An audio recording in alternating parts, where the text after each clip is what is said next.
Hello friends, स्वागत है हमारे यूट्यूब चैनल पे। हम लोग इस वीडियो में देखने वाले हैं एनसीईआरटी सार संग्रह। इसमें रहने वाला है इकोनॉमिक्स। अधिकांश सब्जेक्ट कंप्लीट हो चुके हैं, इकोनॉमिक्स ही रह चुका था। तो चलिए फिलहाल इसे स्टार्ट करते हैं और इसे भी कंप्लीट करने का प्रयास करते हैं। बार बार किन्हीं का कमेंट आ रहा था इकोनॉमिक्स कंप्लीट करवाने के लिए, इस कारण से ही इसे मैं स्टार्ट कर रही हूँ। अगर वीडियो पसंद आता है तो इसे लाइक भी कर सकते हैं, कमेंट करके ज़रूर बता सकते हैं, साथ ही साथ इसे शेयर भी कर सकते हैं। तो सबसे पहले दिया गया है अर्थव्यवस्था एक परिचय, इकोनॉमी एंड इंट्रोडक्शन। सबसे पहले इसके बारे में परिभाषा दिया गया है। जब हम किसी देश को उसकी समस्त आर्थिक क्रियाओं के संदर्भ में परिभाषित करते हैं तो उसे उस देश की अर्थव्यवस्था कहते हैं। जब हम किसी देश को उसकी समस्त आर्थिक क्रियाओं के संदर्भ में परिभाषित करते हैं तो उसे उस देश की क्या कहते हैं? अर्थव्यवस्था कहते हैं। नेक्स्ट क्वेश्चन पे आ जाइए। अर्थशास्त्र का जनक किसे कहा जाता है? अर्थशास्त्र का जनक, father of economics, Adam Smith को किसे कहा जाता है? एडम स्मिथ को कहा जाता है। नेक्स्ट क्वेश्चन है, अर्थव्यवस्था की छोटी आर्थिक इकाइयों का अध्ययन अर्थशास्त्र की किस शाखा के अंतर्गत किया जाता है? अर्थव्यवस्था की छोटी आर्थिक इकाइयों का अध्ययन अर्थशास्त्र की किस शाखा के अंतर्गत किया जाता है? व्यष्टि अर्थशास्त्र में, व्यष्टि अर्थशास्त्र माइक्रो इकोनॉमिक्स में। समष्टि अर्थशास्त्र को अर्थशास्त्र की एक अलग शाखा के रूप में आरंभ करने का श्रेय किसे दिया जाता है? एक बार फिर से, समष्टि अर्थशास्त्र को अर्थशास्त्र की एक अलग शाखा के रूप में आरंभ करने का श्रेय किसे दिया जाता है? तो आंसर हो जाएगा जॉन मेनॉर्ड किन्स ने, जॉन मेनॉर्ड किन्स को। नेक्स्ट है, भारतीय अर्थव्यवस्था किस प्रकार की अर्थव्यवस्था मानी जाती है? भारत की अर्थव्यवस्था विकासशील अर्थव्यवस्था है। कैसी अर्थव्यवस्था है? विकासशील अर्थव्यवस्था है। नेक्स्ट है, भारतीय अर्थव्यवस्था की मुख्य विशेषता क्या है? भारतीय अर्थव्यवस्था की मुख्य विशेषता कृषि की प्रधानता, प्रति व्यक्ति न्यूनतम आय और बढ़ती बेरोजगारी। भारतीय अर्थव्यवस्था की मुख्य विशेषता है कृषि की प्रधानता, प्रति व्यक्ति न्यूनतम आय और बढ़ती बेरोजगारी। नेक्स्ट है, भारत की अर्थव्यवस्था मिश्रित अर्थव्यवस्था है जिसमें सार्वजनिक एवं निजी क्षेत्र मिलजुल कर कार्य करते हैं। इस अर्थव्यवस्था में पूंजीवादी एवं समाजवादी दोनों अर्थव्यवस्थाओं की विशेषताएं पाई जाती है। मिश्रित अर्थव्यवस्था की संकल्पना किस अर्थशास्त्री के विचारों से प्रेरित थी? मिश्रित अर्थव्यवस्था की संकल्पना किस अर्थशास्त्री के विचार से प्रेरित थी? तो आंसर हो जाएगा जॉन मेनॉर्ड किन्स, जॉन मेनॉर्ड किन्स। बंद अर्थव्यवस्था से क्या आशय है? बंद अर्थव्यवस्था किसे कहेंगे? जिसमें आयात निर्यात गतिविधियां न होना। आयात निर्यात नहीं होता है बंद अर्थव्यवस्था में, जो कि उत्तरी कोरिया में लागू भी है। नेक्स्ट है, अर्थव्यवस्था के क्षेत्र। अर्थव्यवस्था के 3 क्षेत्र होते हैं। एक होते हैं प्राइमरी सेक्टर, दूसरा सेकेंडरी सेक्टर और तीसरा हो जाएगा टर्टियरी सेक्टर या फिर तृतीयक क्षेत्रक। प्राथमिक क्षेत्रक में कृषि एवं कृषि से संबंधित गतिविधियां रखा गया है, जैसे कि कृषि, वानिकी, मत्स्य, खनन, उत्खनन। सेकेंडरी सेक्टर में रखा गया है औद्योगिक क्षेत्र, निर्माण, विनिर्माण, विद्युत, गैस एवं जलापूर्ति। तृतीय क्षेत्र में सेवा क्षेत्र आता है, परिवहन एवं संचार रखा गया है, बैंकिंग एवं बीमा, व्यापार एवं भंडारण, सामुदायिक सेवाएं, यह सब तृतीय क्षेत्र में आते हैं। एक बार फिर से रिकॉल कर लेते हैं। प्राथमिक क्षेत्र में आएगा कृषि, वानिकी, मत्स्य, खनन, उत्खनन। द्वितीय क्षेत्र में निर्माण, विनिर्माण, विद्युत, गैस एवं जलापूर्ति। तृतीय क्षेत्र में परिवहन एवं संचार, बैंकिंग एवं बीमा, व्यापार एवं भंडारण, सामुदायिक सेवाएं। तो इसे तीनों पॉइंट को आप लोग ध्यान रखेंगे, यहाँ से क्वेश्चन पूछा जाता है। खास करके ऑप्शन दिया रहता है उसमें छांटना होता है। आगे बढ़ते हैं। संयुक्त क्षेत्र की अवधारणा किन क्षेत्रों के संबंध को दर्शाती है? संयुक्त क्षेत्र की अवधारणा किन क्षेत्रों के संबंध को दर्शाती है? तो आंसर हो जाएगा निजी व सार्वजनिक क्षेत्र। अर्थव्यवस्था में उच्च स्तरीय निर्णय लेने वाली संस्थाओं को किस क्षेत्र के अंतर्गत शामिल किया जाता है? अर्थव्यवस्था में उच्च स्तरीय निर्णय लेने वाली संस्थाओं को किस क्षेत्र के अंतर्गत शामिल किया जाता है? तो पंचम क्षेत्र के अंतर्गत। अर्थशास्त्र के क्षेत्र में प्रथम नोबेल पुरस्कार किस वर्ष प्रदान किया गया था? अर्थशास्त्र के क्षेत्र में प्रथम नोबेल पुरस्कार वर्ष 1969 में दिया गया था। और किसे दिया गया था? तो अमर्त्य सेन को। अर्थशास्त्र में नोबेल पुरस्कार प्राप्त करने वाले भारतीय मूल के प्रथम व्यक्ति कौन थे? अमर्त्य सेन थे। अर्थशास्त्र का नोबेल प्राप्त करने वाले अभिजीत बनर्जी भारतीय मूल के दूसरे व्यक्ति हैं। पहले व्यक्ति तो याद ही होगा अमर्त्य सेन, दूसरे का भी नाम याद रखिएगा, अभिजीत बनर्जी हैं, जिन्हें यह पुरस्कार वर्ष 2019 में उसकी पत्नी एस्थर डुफ्लो तथा अमेरिकी मूल के माइकल क्रेमर के साथ संयुक्त रूप से वैश्विक गरीबी उन्मूलन में प्रयोगात्मक दृष्टिकोण हेतु दिया गया था। एक बार फिर से गौर करेंगे। अर्थशास्त्र का नोबेल प्राप्त करने वाले अभिजीत बनर्जी भारतीय मूल के दूसरे व्यक्ति हैं, जिन्हें यह पुरस्कार वर्ष 2019 में उनकी पत्नी एस्थर डुफ्लो तथा अमेरिकी मूल के माइकल क्रेमर के साथ संयुक्त रूप से वैश्विक गरीबी उन्मूलन प्रयोगात्मक दृष्टिकोण हेतु दिया गया था। आगे बढ़ते हैं, क्वेश्चन पे आते हैं। राष्ट्रीय आय और प्रति व्यक्ति आय एक निर्धारित स्तर से ऊपर पाई जाती है। राष्ट्रीय और प्रति व्यक्ति आय एक निर्धारित स्तर से ऊपर पाई जाती है विकसित अर्थव्यवस्था में, डेवलप्ड इकोनॉमी में। हस्तक्षेप के सिद्धांत का प्रतिपादन किसने किया था? तो आंसर हो जाएगा एडम स्मिथ। हस्तक्षेप के सिद्धांत का प्रतिपादन एडम स्मिथ ने किया था। गांधीवादी अर्थव्यवस्था किस सिद्धांत पर आधारित है? न्यास के सिद्धांत पर। गांधीवादी अर्थव्यवस्था न्यास के सिद्धांत पर आधारित है। नेक्स्ट क्वेश्चन, समाजवादी अर्थव्यवस्था का जनक किसे कहा जाता है? किसे माना जाता है? समाजवादी अर्थव्यवस्था का जनक कार्ल मार्क्स को माना जाता है।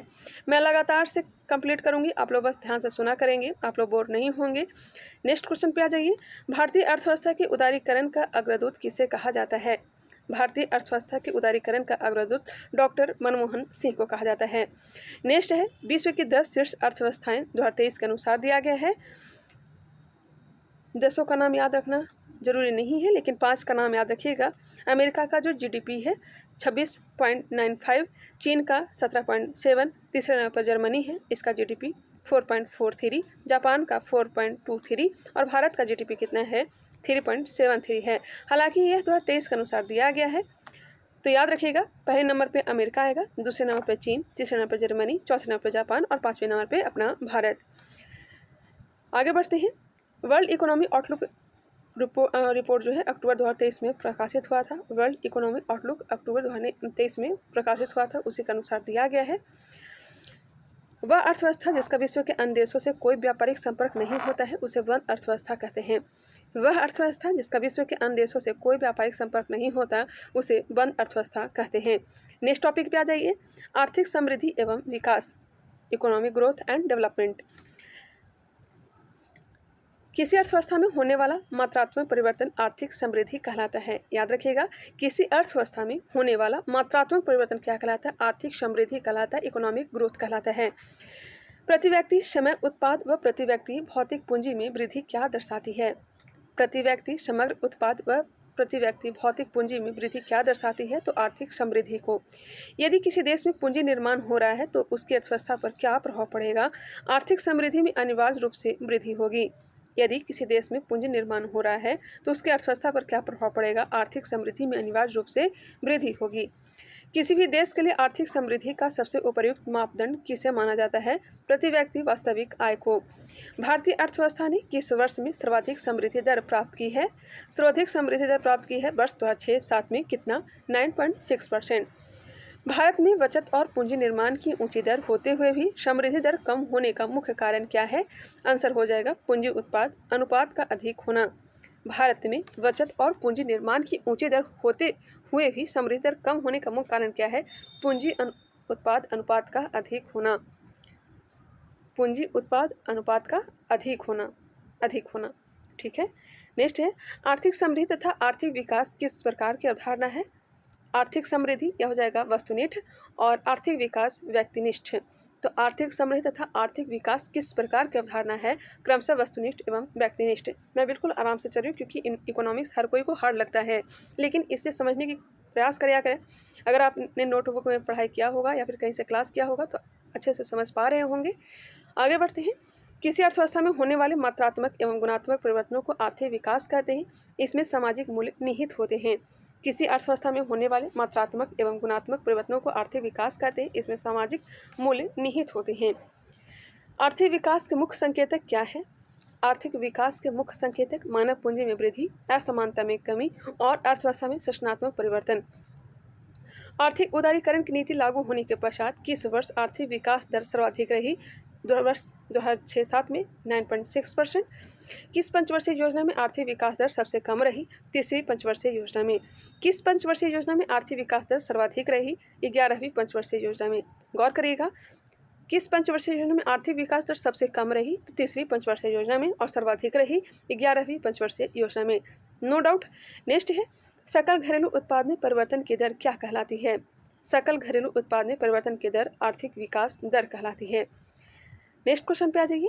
जीवन की भौतिक गुणवत्ता सूचकांक का प्रतिपादन किया था? जीवन की भौतिक गुणवत्ता सूचकांक का प्रतिपादन मॉरिस ने किया था वर्ष 1976 में। वर्ष 1970 में आधारभूत आवश्यक प्रत्यागम दृष्टिकोण का प्रतिपादन किसके द्वारा किया गया था? विश्व बैंक के द्वारा। आर्थिक विकास के मापन हेतु क्रय शक्ति समता विधि का प्रतिपादन किसने किया था? GR कैसेल ने।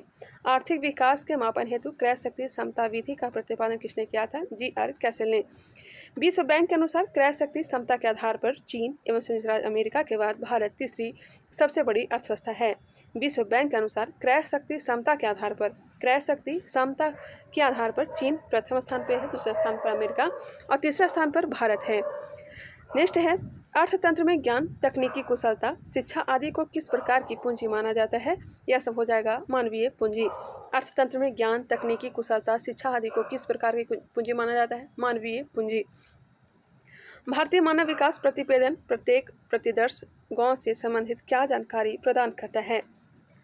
भारतीय मानव विकास प्रतिवेदन प्रत्येक प्रतिदर्श गांव से संबंधित क्या जानकारी प्रदान करता है? आधारिक संरचना, सुख साधन, शिक्षा तथा स्वास्थ्य संबंधित सूचकांक। किस अंतर्राष्ट्रीय संस्था के द्वारा वर्ष 1990 से मानव विकास सूचकांक को प्रस्तुत किया जाता है? मानव विकास सूचकांक 1990 से UNDP के द्वारा प्रस्तुत किया जाता है, संयुक्त राष्ट्र विकास कार्यक्रम के द्वारा प्रस्तुत किया जाता है। नेक्स्ट क्वेश्चन पे आ जाइए। संयुक्त राष्ट्र मानव विकास सूचकांक SDI किसके द्वारा विकसित किया गया है? तो आंसर हो जाएगा महबूब उल हक के द्वारा। संयुक्त राष्ट्र मानव विकास सूचकांक किसके द्वारा विकसित किया गया था? महबूब उल हक के द्वारा, और यह जो है पाकिस्तान के रहने वाले हैं। मानव विकास सूचकांक के 3 मुख्य घटक कौन से? जीवन प्रत्याशा है, शैक्षिक स्तर है एवं प्रति व्यक्ति सकल घरेलू उत्पाद है। मानव विकास सूचकांक के 3 मुख्य घटक, इसे याद रखिएगा, जीवन प्रत्याशा, शैक्षिक स्तर एवं प्रति व्यक्ति सकल घरेलू उत्पाद। जीवन प्रत्याशा सूचकांक की गणना हेतु अधिकतम आयु प्रत्याशा 85 वर्ष तथा न्यूनतम आयु 20 वर्ष ली जाती है। जीवन प्रत्याशा सूचकांक की गणना हेतु अधिकतम आयु प्रत्याशा 85 वर्ष 85 वर्ष और न्यूनतम आयु प्रत्याशा 20 वर्ष ली जाती है, 20 to 85, याद रखिएगा। मानव विकास रिपोर्ट 2021-22 में किस देश का प्रथम स्थान था? मानव विकास रिपोर्ट 2021-22 में किस देश का प्रथम स्थान? स्विट्जरलैंड का था। सतत आर्थिक विकास से क्या अभिप्राय है? सतत आर्थिक विकास से क्या अभिप्राय है? वर्तमान पीढ़ी के विकास के साथ साथ भविष्य का आर्थिक विकास। सतत आर्थिक विकास से क्या अभिप्राय है? वर्तमान पीढ़ी के विकास के साथ साथ भविष्य का आर्थिक विकास। आगे बढ़ते हैं। मानव विकास सूचकांक 2021-22 में भारत का विश्व में 132वां स्थान है। मानव विकास सूचकांक 2021-22 में भारत का विश्व में 132वां स्थान है। नेक्स्ट टॉपिक है राष्ट्रीय आय, नेशनल इनकम।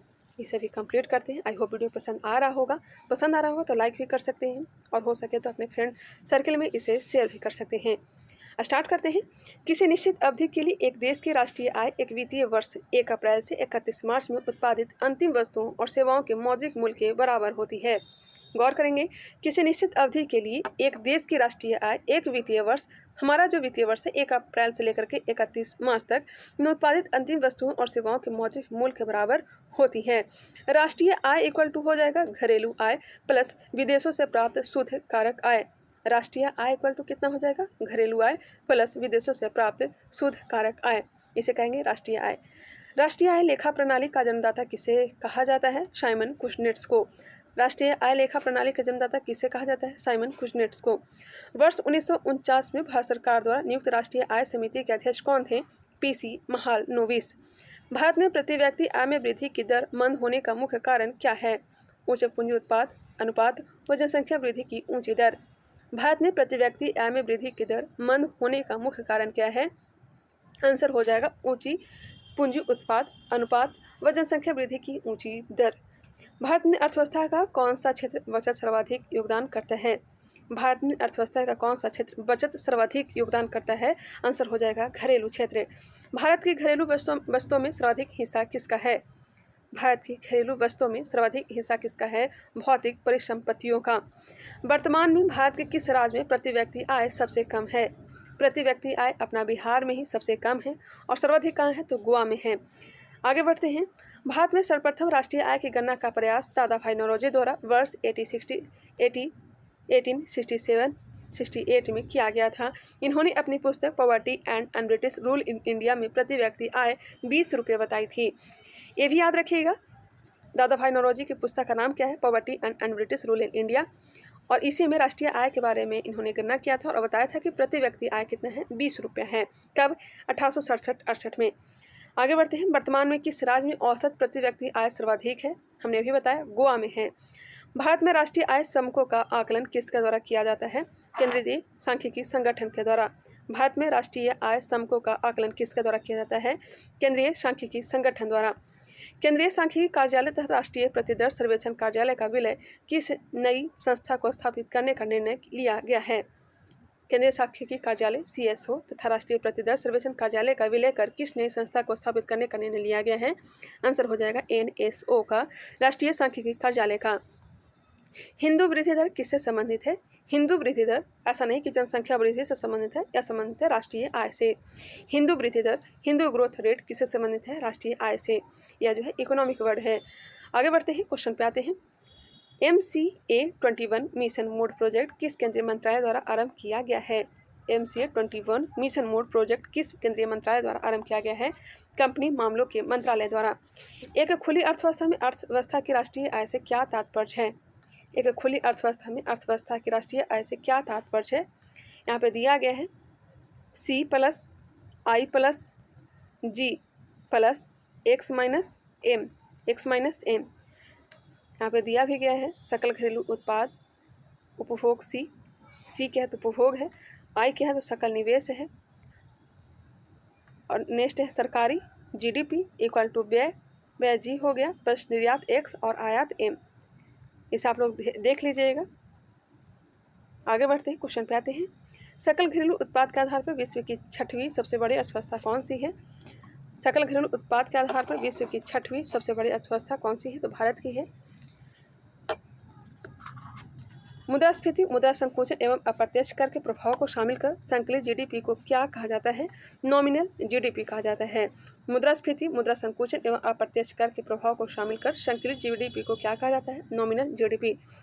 भारत में सकल घरेलू उत्पाद का सबसे बड़ा भाग किस आर्थिक क्षेत्र से प्राप्त होता है? सेवा क्षेत्र से। जब हमारा देश स्वतंत्र हुआ था उस समय सर्वाधिक योगदान प्राथमिक क्षेत्र का था, लेकिन अभी सर्वाधिक योगदान तृतीय सेक्टर का है, सेवा क्षेत्र का है। भारत के राष्ट्रीय आय में ग्रामीण अर्थव्यवस्था कितना प्रतिशत योगदान है? भारत की राष्ट्रीय आय में ग्रामीण अर्थव्यवस्था कितना प्रतिशत योगदान है? लगभग 46%। सकल राष्ट्रीय उत्पाद क्या है? राष्ट्रीय उत्पाद का मूल्यमापन। सकल राष्ट्रीय उत्पाद ग्रॉस नेशनल प्रोडक्ट क्या है? राष्ट्रीय उत्पाद का मूल्यमापन है। राष्ट्रीय प्रतिदर्श सर्वेक्षण संगठन की स्थापना किस वर्ष हुई थी? राष्ट्रीय प्रतिदर्श सर्वेक्षण संगठन का स्थापना, नेशनल सैंपल सर्वे ऑर्गेनाइजेशन की स्थापना वर्ष 1950 में हुई थी। राष्ट्रीय सांख्यिकी आयोग की स्थापना किस समिति की अनुशंसा पर स्वीकार की गई थी? C रंगराजन समिति। राष्ट्रीय सांख्यिकी आयोग की स्थापना किस समिति की अनुशंसा पर स्वीकार की गई थी? C रंगराजन समिति। GDP आंकड़ों में आधार वर्ष 2004-05 को बदलकर कौन सा नया आधार वर्ष कर दिया गया है? वर्ष 2011-12। सर्वप्रथम वैज्ञानिक विधि से राष्ट्रीय आय की गणना प्रतिपादन भारत में किसके द्वारा किया गया था? सर्वप्रथम वैज्ञानिक विधि से राष्ट्रीय आय की गणना का प्रतिपादन भारत में किसके द्वारा किया गया था? V.K. रॉ के द्वारा वर्ष 1931-32 में। अर्थशास्त्र में बाह्य से क्या तात्पर्य है? बाह्य से क्या तात्पर्य है? तो आर्थिक गतिविधियों का सकारात्मक या नकारात्मक परिणाम। नेक्स्ट है PC महालनोबिस के जन्मदिन पर प्रतिवर्ष 29 जून को राष्ट्रीय सांख्यिकी दिवस मनाया जाता है। राष्ट्रीय सांख्यिकी दिवस कब मनाया जाता है? तो 29 जून को।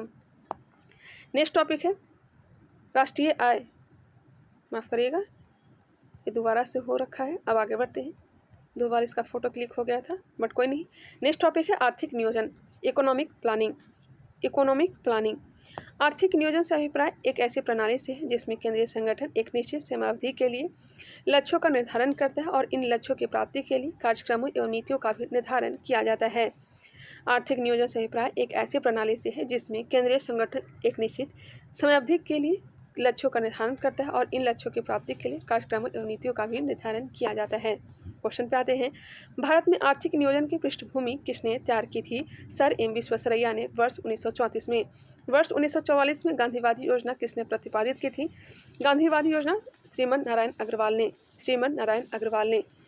विकास का भारतीय मॉडल किसके हितों को सुरक्षा प्रदान करता है? व्यक्ति और राज्य दोनों के हितों का।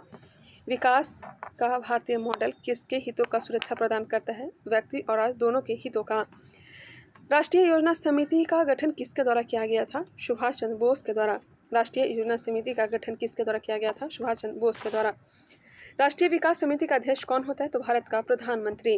राष्ट्रीय विकास परिषद का गठन कब हुआ था? 6 अगस्त 1952। नियोजित विकास मॉडल को भारत में कब लागू किया गया था? 1 अप्रैल 1951 से। नियोजित विकास मॉडल को भारत में कब लागू किया गया था? 1 अप्रैल 1951 से। प्रथम पंचवर्षीय योजना किस योजना पर आधारित थी? प्रथम पंचवर्षीय योजना किस योजना पर आधारित थी? हेरान-डोमर योजना पर। हेरान-डोमर योजना पर। अखिल भारतीय खादी एवं ग्रामीण बोर्ड की स्थापना किस योजना के दौरान की गई थी?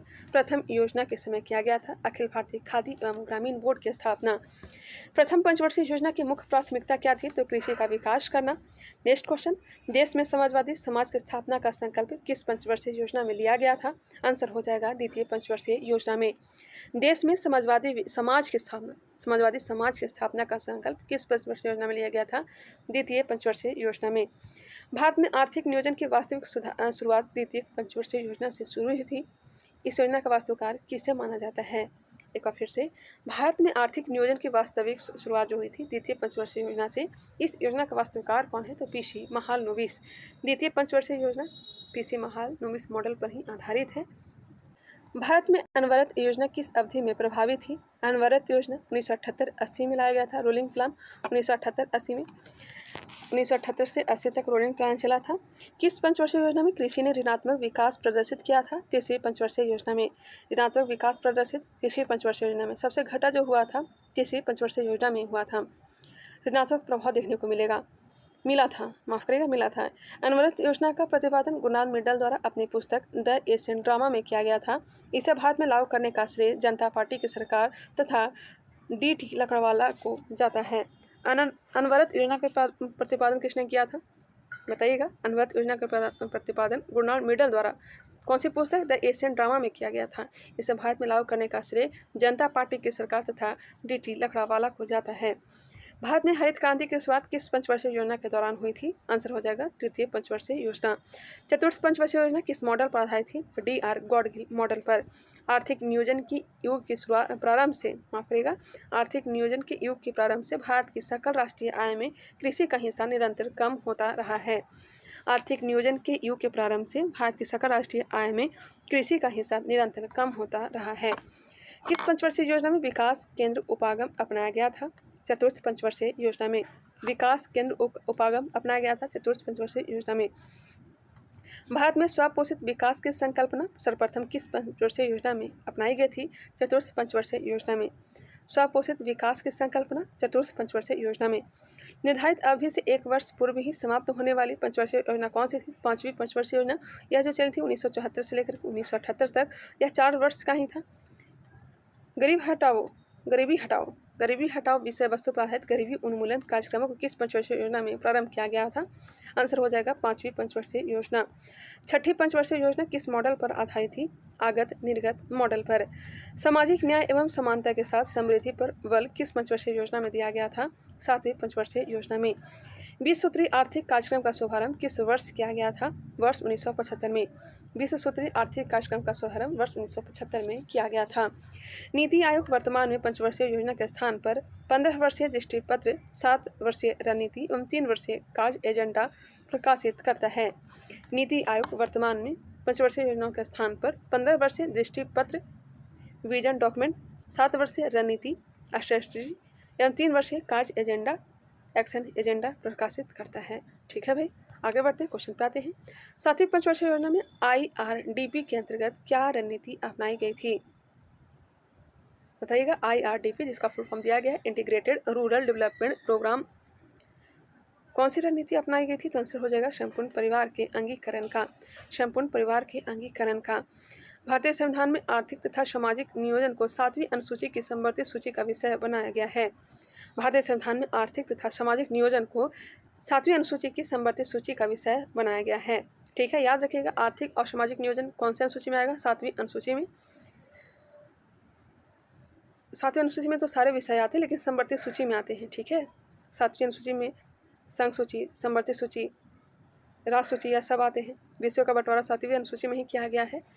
तो याद रखिएगा, आर्थिक और सामाजिक नियोजन समवर्ती सूची में आएंगे। ठीक है, नेक्स्ट है भारत की पंचवर्षीय योजना। इसे आप लोग देख लेंगे। प्रथम पंचवर्षीय योजना का जो काल है 1 अप्रैल 1951 से 31 मार्च 1956 तक। 1 अप्रैल से स्टार्ट होता है और 31 मार्च को लास्ट होता है। तो 1 अप्रैल 31 मार्च को याद नहीं करेंगे, लेकिन ये ध्यान रखिएगा। प्रथम योजना का प्रारंभ 1951, चला था 5 वर्ष, 1956। दूसरी पंचवर्षीय योजना 1956 से 1961। तीसरी पंचवर्षीय योजना 1961 से 1966। अब उसके बाद 3 एक वर्षीय योजनाएं आया था। 1966 से लेकर के 1969 तक चला था। 3 एक वर्षीय योजना 1 अप्रैल 1966 से 69 तक।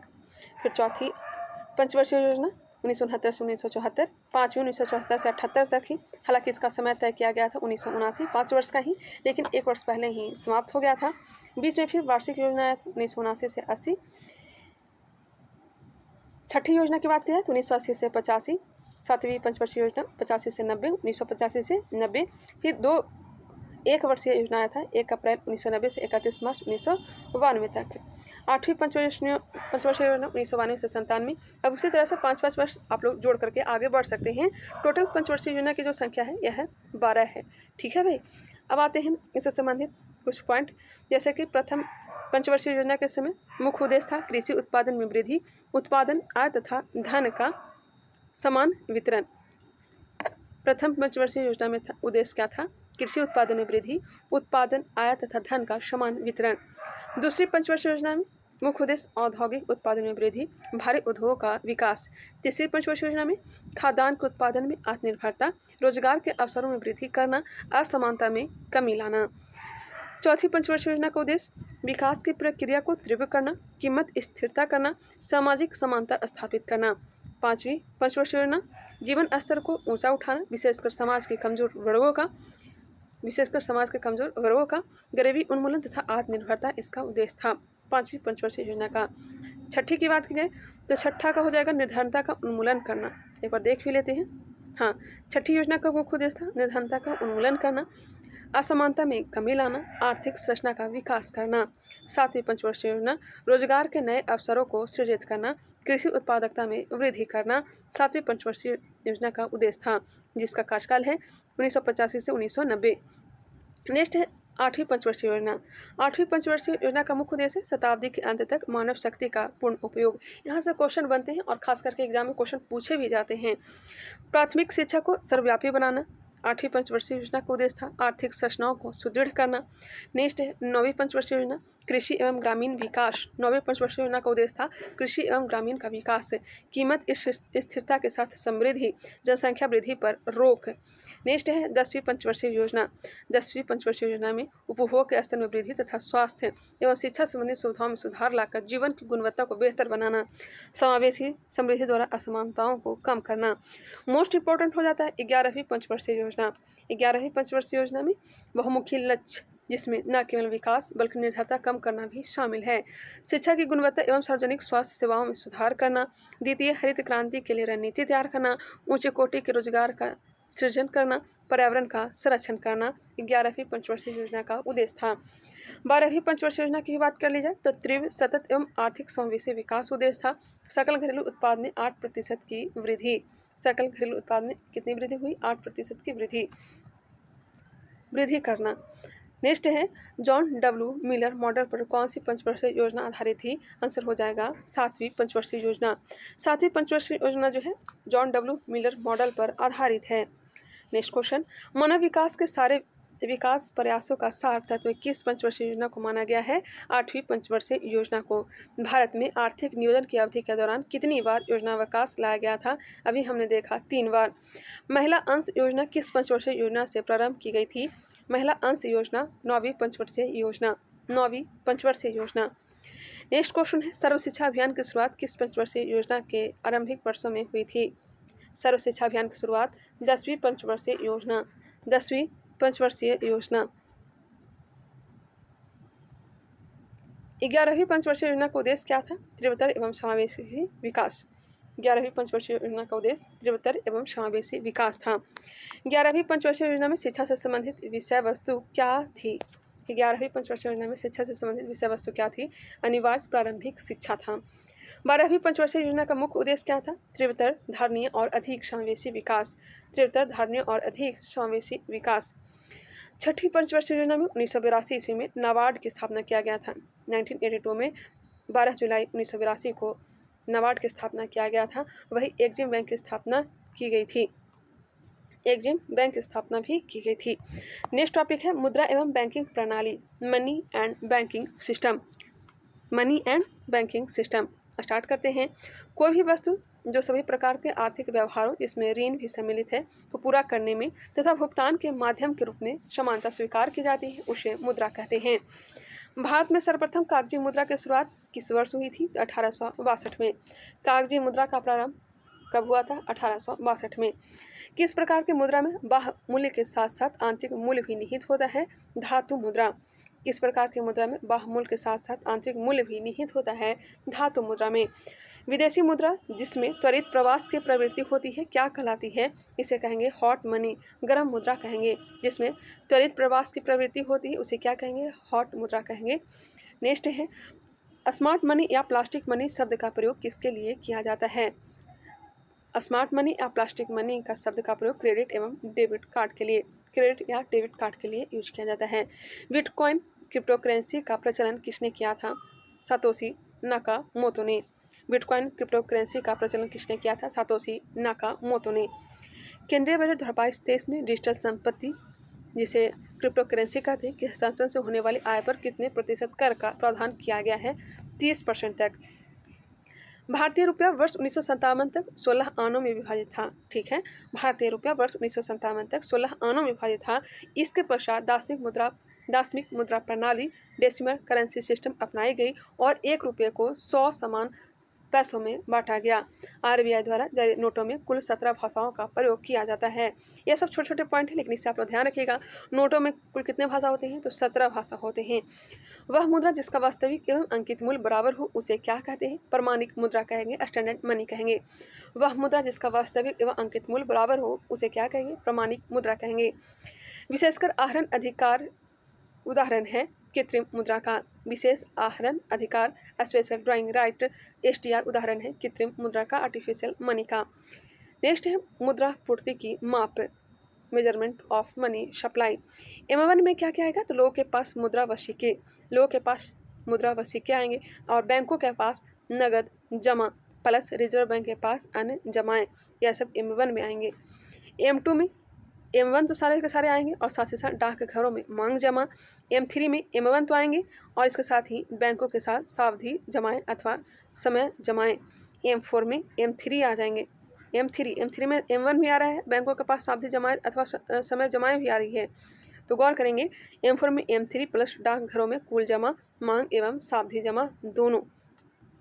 तरलता की दृष्टि से अगर देखा जाए तो सर्वाधिक तरलता M1 और उसके बाद M2, M3 और M4। तरलता की दृष्टि से क्रम याद रखेगा, M1, M2, M3 और M4। भारतीय रिजर्व बैंक के प्रथम गवर्नर सर ऑस्बॉर्न स्मिथ थे। वर्तमान में इसके गवर्नर शक्तिकांत दास हैं जो कि 25वें गवर्नर हैं। याद रखिएगा आरबीआई के प्रथम गवर्नर कौन थे? तो सर ऑस्बॉर्न स्मिथ थे। वर्तमान में इसके गवर्नर शक्तिकांत दास हैं। किस प्रकार की मुद्रा का दुर्लभ मुद्रा से तात्पर्य है? किस प्रकार की मुद्रा का दुर्लभ मुद्रा से तात्पर्य है? जो जल्दी से सुलभ ना हो, हार्ड करेंसी उसे कहेंगे। जिस मुद्रा की विश्व बाजार में आपूर्ति की अपेक्षा मांग अधिक हो, जिस मुद्रा की विश्व बाजार में आपूर्ति की अपेक्षा मांग अधिक हो, जैसे कि डॉलर। नेक्स्ट है भारत में मुद्रा गुणक को किस रूप में परिभाषित किया जाता है? आरक्षित मुद्रा के रूप में। Postal order, demand draft, cheque तथा पत्र किसके उदाहरण है? आंसर हो जाएगा ऐच्छिक मुद्रा के विनिमय का, ऑप्टिकल मनी का। भारत में सिक्कों की ढलाई किन स्थानों पर होती है? सिक्का का ढलाई मुंबई, कोलकाता, हैदराबाद, नोएडा में। यही 4 स्थान पर सिक्कों की ढलाई होती है। कहाँ कहाँ? मुंबई, कोलकाता, हैदराबाद और नोएडा। 1 रुपये का नोट वित्त मंत्रालय द्वारा जारी किया जाता है। बहुत ज़्यादा कन्फ्यूजन होता है, इसे याद रखिएगा। 1 रुपये का नोट वित्त मंत्रालय द्वारा जारी किया जाता है जिस पर वित्त सचिव के हस्ताक्षर होते हैं, जबकि अन्य करेंसी नोट आरबीआई द्वारा जारी किए जाते हैं जिन पर रिजर्व बैंक के गवर्नर के हस्ताक्षर होते हैं। मुद्रा के स्थैतिक और गत्यात्मक कार्यों का विभाजन किसने किया है? पॉल एंजिंग ने। मुद्रा के स्थैतिक और गत्यात्मक कार्यों का विभाजन किसने किया है? पॉल एंजिंग ने। भारत में मुद्रा एवं शाखा का नियंत्रण किसके द्वारा किया जाता है? भारतीय रिजर्व बैंक के द्वारा। भारतीय रिजर्व बैंक ने अपनी पहली डिजिटल करेंसी कब जारी की? डिजिटल करेंसी जारी की थी 1 नवंबर 2002 को। ₹। नॉन फॉजिबल टोकन से क्या तात्पर्य है? नॉन फॉजिबल टोकन से क्या तात्पर्य है? ब्लॉकचेन प्रौद्योगिकी पर आधारित एक डिजिटल परिसंपत्ति। सर्वप्रथम आधुनिक बैंकिंग का विकास किस देश में हुआ? आधुनिक बैंकिंग का विकास नीदरलैंड में हुआ था। कब हुआ था? 1609 में। 1609 में हुआ था। नेक्स्ट क्वेश्चन पे गौर करेंगे, 1 मिनट। हाँ, भारतीय रिजर्व बैंक की स्थापना किस वर्ष की गई थी? रिजर्व बैंक की स्थापना 1 अप्रैल 1935 को किया गया था। पुनर्गठन हुआ था 1 जनवरी 1949 को। 1 जनवरी 1949 को इसका पुनर्गठन किया गया था। भारत में केंद्रीय बैंक की स्थापना का प्रथम प्रयास किस आयोग ने किया था? केंद्रीय बैंक की स्थापना का प्रथम प्रयास किस आयोग ने किया था? चैम्बरलिन आयोग ने किया था। नेक्स्ट है, इंपीरियल बैंक ऑफ इंडिया की स्थापना किस वर्ष की गई थी? इंपीरियल बैंक ऑफ इंडिया, जिसका बाद में नाम चेंज करके स्टेट बैंक ऑफ इंडिया कर दिया गया था, और इसका गठन किया गया था 1921 में। कब किया गया था? 1921 में किया गया था। नेक्स्ट है, भारत में विदेशी विनिमय संचय का रख रखाव किसके द्वारा किया जाता है? विदेशी विनिमय संचय, इसका रख रखाव भारतीय रिजर्व बैंक के द्वारा किया जाता है। भारतीय रिजर्व बैंक को कितने मूल्य तक के करेंसी नोट छापने का अधिकार है? आंसर हो जाएगा 10,000 तक के नोट छाप सकता है। देश की सरकार एवं केंद्रीय बैंक द्वारा जारी नोट व सिक्के कौन सी मुद्रा होती है? आंसर हो जाएगा वैध मुद्रा। नेक्स्ट है, विश्व के किस बैंक को केंद्रीय बैंकों की मां की संज्ञा दी गई है? यह दिया गया है बैंक ऑफ इंग्लैंड को। विश्व के किस बैंक केंद्रीय बैंकों की मां, मदर ऑफ सेंट्रल बैंक की संज्ञा दिया गया है बैंक ऑफ इंग्लैंड को। वर्तमान में मुद्रा संबंधी नोटों की निर्गमन प्रणाली किस पर आधारित है? न्यूनतम आरक्षित प्रणाली के द्वारा ही नोटों की छपाई होती है या फिर निर्गम प्रणाली है। न्यूनतम आरक्षित पद्धति के अंतर्गत एक वित्तीय वर्ष में नए नोट निर्गमित करने की प्रक्रिया में भारतीय रिजर्व बैंक 200 करोड़ रुपए का एक संरक्षित कोष रखेगी, जिसमें 115 करोड़ मूल्य का सोना तथा 80 करोड़ की अंतर्राष्ट्रीय मुद्रा होगी। एक बार फिर से, न्यूनतम आरक्षित पद्धति के अंतर्गत एक वित्तीय वर्ष में नए नोट निर्गमित करने की प्रक्रिया में भारतीय रिजर्व बैंक 200 करोड़ का एक संरक्षित कोष रखेगी, जिसमें 115 करोड़ मूल्य का सोना होना चाहिए और 85 करोड़ का अंतर्राष्ट्रीय मुद्रा होनी चाहिए। भारत में ट्रेजरी बिल किसके द्वारा बेचे जाते हैं? ट्रेजरी बिल भारतीय रिजर्व बैंक के द्वारा। भारत में सिक्के जारी करने तथा नियंत्रित करने का कार्य कौन करता है? सिक्के जारी करना नियंत्रित रिजर्व बैंक करता है, आरबीआई करता है। प्रथम क्षेत्रीय ग्रामीण बैंक की स्थापना कब की गई थी? फर्स्ट रीजनल रूरल बैंक की स्थापना वर्ष 1975 में किया गया था। वाणिज्य पत्र किसके लिए साख का स्रोत है? वाणिज्य पत्र किसके लिए साख का स्रोत है? निगम उद्योग के लिए। इंद्रधनुष योजना का संबंध किससे है? इंद्रधनुष योजना का संबंध बैंकों के वित्तीय सुधार से। वर्ष 2011 में सूक्ष्म वित्त संस्थाएं किस समिति की अनुशंसा पर स्थापित की गई थी? YH मालेगाम समिति। वर्ष 2011 में सूक्ष्म वित्त संस्थाएं किस समिति की अनुशंसा पर स्थापित की गई थी? YH मालेगाम समिति की अनुशंसा पर। भारतीय रिजर्व बैंक के लेखा वर्ष की अवधि क्या है? तो 1 जुलाई से 30 जून। आरबीआई का अलग है, 1 जुलाई से लेकर के 30 जून। और जबकि हमने देखा था पंचवर्षीय योजना का, उसका अप्रैल से लेकर मार्च तक का था। आरबीआई ने अपने लेखांकन वर्ष को जुलाई जून से परिवर्तित कर अप्रैल मार्च करने का निर्णय किया है। इसके अंतर्गत आगामी लेखा वर्ष जुलाई 2020 से 31 मार्च 2021 तक 9 महीनों की अवधि का रहा। इसके पश्चात सभी लेखा वर्ष 1 अप्रैल से 31 मार्च तक होते हैं। अब कर दिया गया है कब? 1 अप्रैल से लेकर के 31 मार्च तक। तो अब अलग से याद करने की जरूरत नहीं है। आगे बढ़ते हैं। भारत में बैंकों द्वारा प्राथमिक क्षेत्र ऋणदान से क्या तात्पर्य है? भारत में बैंकों द्वारा प्राथमिक क्षेत्र ऋणदान से क्या तात्पर्य है? कृषि, लघु एवं छोटे उद्यम तथा दुर्बल वर्गों को ऋण देने से। ग्रेसम का नियम किससे संबंधित है? मुद्रा के प्रचलन से। ग्रेसम का नियम संबंधित है मुद्रा के प्रचलन से। वाणिज्यिक बैंक की सूची के अंतर्गत आते हैं। वाणिज्यिक बैंक जो आएंगे संघ सूची के अंतर्गत वाणिज्यिक बैंक आते हैं। सारे बैंक जो है संघ सूची के अंतर्गत ही आते हैं।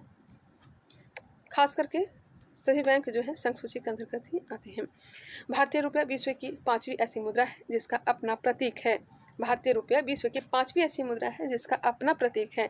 ऐसा चिन्ह जो है, इसका जो चिन्ह है, इस तरह से यह जो तैयार किया था किसने? उदय कुमार ने तैयार किया था। उदय कुमार ने। नरसिम्हन समिति का संबंध किससे है? बैंकिंग संरचना के सुधार से। भारत में व्यावसायिक बैंकों द्वारा शाख सृजन का नियंत्रण कौन करता है? तो आरबीआई करता है। कौन करता है? आरबीआई। ग्रामीण परिवारों को सीधे ऋण कौन प्रदान करता है? तो क्षेत्रीय ग्रामीण बैंक और भूमि विकास बैंक। मूल रूप से निजी स्वामित्व वाला भारतीय रिजर्व बैंक भारत सरकार के पूर्ण स्वामित्व में कब आया? 1 जनवरी 1949 को पुनर्गठन किया गया था। इसी समय भी भारतीय रिजर्व बैंक का मुख्यालय कहाँ स्थित है? मुंबई में है। कहाँ है? मुंबई में। भारतीय रिजर्व बैंक के 4 मुद्रणालय कहाँ कहाँ है? तो देवास जो कि मध्य प्रदेश में, नासिक महाराष्ट्र में, मैसूर कर्नाटक में और सालबोनी पश्चिम बंगाल में है। यहाँ से मुद्रा की छपाई होती है, प्रेस है। देवास, नासिक, मैसूर और सालबोनी। भारत के केंद्रीय बैंक या बैंकों का बैंक किसे कहा जाता है? भारत का केंद्रीय बैंक या फिर बैंकों का बैंक कहा जाता है भारतीय रिजर्व बैंक को। भारतीय स्टेट बैंक की स्थापना कब की गई थी? इंपीरियल बैंक का ही नाम चेंज करके स्टेट बैंक कर दिया गया था और इसका गठन किया गया था वर्ष 1955 में। सिंपली क्लिक क्रेडिट कार्ड योजना किस बैंक द्वारा शुरू की गई है? सिंपली क्लिक क्रेडिट कार्ड योजना भारतीय स्टेट बैंक के द्वारा। भारत में प्रथम महिला बैंक की स्थापना कब और कहाँ की गई? भारत में प्रथम महिला बैंक 19 नवंबर 2013 को कहाँ? मुंबई में। 19 नवंबर 2013 को मुंबई में। बहुत ही नया प्रश्न है, यूनिक प्रश्न है, यहाँ से याद रखिएगा। प्रथम महिला बैंक की स्थापना 19 नवंबर 2013 मुंबई। भारत के किस बैंक ने चीन में सबसे पहले अपनी शाखा स्थापित की थी? चीन में स्थापित की है भारतीय स्टेट बैंक। निजी भारतीय बैंकों में से किसने चीन में सर्वप्रथम अपनी शाखा स्थापित की है? यहाँ पे गौर करिएगा, भारतीय किस बैंक ने चीन में सबसे पहले अपनी शाखा स्थापित की है? तो भारतीय स्टेट बैंक है। निजी भारतीय बैंकों में से किसने चीन में सर्वप्रथम अपनी शाखा स्थापित की है? तो एक्सिस बैंक। निजी भारतीय बैंक अगर पूछा जाए तो एक्सिस बैंक। ऐसे सबसे पहले भारतीय स्टेट बैंक ने ही अपनी शाखा स्थापित की थी, कहाँ? चीन में। सार्वजनिक क्षेत्र के 12 बैंक हैं, कौन कौन से हैं? मतलब गवर्नमेंट बैंक है, सार्वजनिक क्षेत्र के बैंक हैं। Bharat state bank, SBI, bank of India, bank of Baroda, bank of Maharashtra, union bank of India, UCO bank, Punjab national bank, Indian overseas bank, central bank of India, Punjab and Sindh bank, Indian bank और Canara bank. इसे याद रखिएगा, यही 12 क्या हैं? तो सार्वजनिक बैंक हैं। विश्व का प्रथम केंद्रीय बैंक स्वदेशीज रिक्स बैंक है, जिसकी स्थापना 1668 में स्वीडन में हुई थी। तो इसे भी याद रखिएगा। भारत का प्रथम बैंक कौन सा है? तो स्वेरिजेस रिक्स बैंक। स्वेरिजेस रिक्स बैंक आप एक और देख लीजिए, स्वेरिजेस रिक्स बैंक, इसकी स्थापना 1668 में स्वीडन में हुई थी। ठीक है भाई, आगे बढ़ते हैं, क्वेश्चन पे आते हैं। भारतीय रिजर्व बैंक के कौन से पूर्व गवर्नर भारत के प्रधानमंत्री भी बने? भारतीय रिजर्व बैंक के कौन से पूर्व गवर्नर भारत के प्रधानमंत्री बने? आंसर हो जाएगा डॉक्टर मनमोहन सिंह। इनका काफ़ी योगदान भी है। भारत में बैंकिंग व्यवस्था के विस्तार एवं वित्तीय समावेशन को ध्यान में रखकर 19 जुलाई 1969 को 14 बैंकों का राष्ट्रीयकरण किया गया था। कितने बैंकों का? और पहली बार राष्ट्रीयकरण किया गया था 19 जुलाई 1969 को इंदिरा गांधी के समय। 15 अप्रैल 1980 को 6 बड़े व्यावसायिक बैंकों का राष्ट्रीयकरण किया गया था। तो 2 बार राष्ट्रीयकरण किया गया है, 19 जुलाई 1969, 15 अप्रैल 1980। 1969 को 14 बैंकों का राष्ट्रीयकरण, 1980 को 6 बड़े बैंकों का राष्ट्रीयकरण किया गया था। क्लियर? क्वेश्चन पे आते हैं। आई होप वीडियो पसंद आ रहा होगा। आप लोग से गुजारिश है, अगर वीडियो पसंद आ रहा है तो लाइक करिएगा। चैनल को सब्सक्राइब नहीं किए हैं तो सब्सक्राइब भी कर लीजिए। साथ ही साथ अगर वीडियो पसंद आता है तो इसे आप लोग अपने फ्रेंड सर्कल में शेयर भी कर सकते हैं। चलिए आगे बढ़ते हैं। किसानों तक आसानी से पहुँच के लिए किस बैंक ने किसान क्लब स्थापित किए हैं? किसान क्लब स्थापित किए हैं भारतीय स्टेट बैंक ने। भारत में पहला इस्लामी बैंक कहाँ स्थापित किया गया था? कोची, केरल में। लघु उद्योगों के क्षेत्र में कौन सा बैंक कार्य करता है? आंसर हो जाएगा सिडबी, भारतीय लघु उद्योग विकास बैंक। प्रथम बैंक क्रेडिट कार्ड कब और किस देश द्वारा निर्गत किया गया था? प्रथम बैंक क्रेडिट कार्ड कब और किस देश द्वारा निर्गत किया गया था? तो आंसर हो जाएगा बैंक ऑफ अमेरिका द्वारा। कब? वर्ष 1959 में। क्षेत्रीय ग्रामीण बैंक की स्थापना कब किया गया था? 2 अक्टूबर 1975 को। फिनेजी लेडबॉक्स और लंदन क्लब, रूपी सर्कल तथा फेडसेंट आदि पीयर टू पीयर ऋण उपलब्ध कराने वाले कुछ प्रमुख प्लेटफॉर्म्स है। एक बार फिर से, फिनेजी लेडबॉक्स, लंदन क्लब, रूपी सर्कल तथा फेडसेंट जो है पीयर टू पीयर ऋण उपलब्ध कराने वाले प्रमुख कुछ प्लेटफॉर्म हैं। भारत के किन राज्यों में क्षेत्रीय ग्रामीण बैंक कार्यरत नहीं है? क्षेत्रीय बैंक कार्यरत नहीं है तो सिक्किम एवं गोवा में। सिक्किम एवं गोवा में कोई भी क्षेत्रीय ग्रामीण बैंक नहीं है। भारत के किस व्यावसायिक बैंक ने सबसे पहले चलती फिरती ATM सेवा की शुरुआत की है? आंसर हो जाएगा ICICI बैंक। भारत के किस व्यावसायिक बैंक ने सबसे पहले चलती फिरती ATM मोबाइल ATM सेवा की शुरुआत की है? ICICI bank. लघु एवं मध्यम उद्योग को ऋण उपलब्ध कराने हेतु किस समिति का गठन किया गया था? नायक समिति का गठन किया गया था। कब? वर्ष 1993 को। भारत में नाबार्ड किन बैंकों को पुनर्वित्त उपलब्ध कराता है? नाबार्ड जो है अनुसूचित व्यापारिक बैंकों, क्षेत्रीय ग्रामीण बैंक तथा राज्य भूमि विकास बैंकों को। एक बार फिर से, नाबार्ड जो है किन बैंकों को पुनर्वित्त उपलब्ध कराता है? अनुसूचित व्यापारिक बैंक, क्षेत्रीय ग्रामीण बैंक तथा राज्य भूमि विकास बैंकों को। नाबार्ड का मुख्यालय कहाँ है? तो आंसर हो जाएगा मुंबई में। इसका स्थापना 12 जुलाई 1982 को किया गया था। बैंकों की पूंजी प्राप्तता के मापन के लिए किस अंतर्राष्ट्रीय मानक का प्रयोग किया जाता है?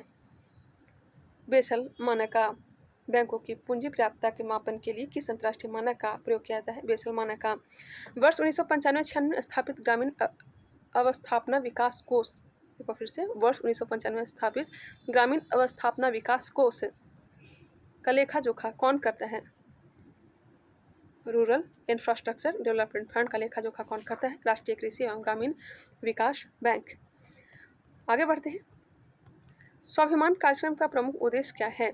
स्वाभिमान कार्यक्रम का प्रमुख उद्देश्य ग्रामीण निर्धनों के घरों तक बैंकों को पहुंचाना। स्वाभिमान कार्यक्रम का प्रमुख उद्देश्य ग्रामीण निर्धनों के घरों तक बैंकों को पहुंचाना। किस समिति की अनुशंसा पर भारत में जोखिम परिसंपत्तियों के 9% न्यूनतम पूंजी प्राप्यता का प्रावधान किया गया है? नरसिम्हन समिति।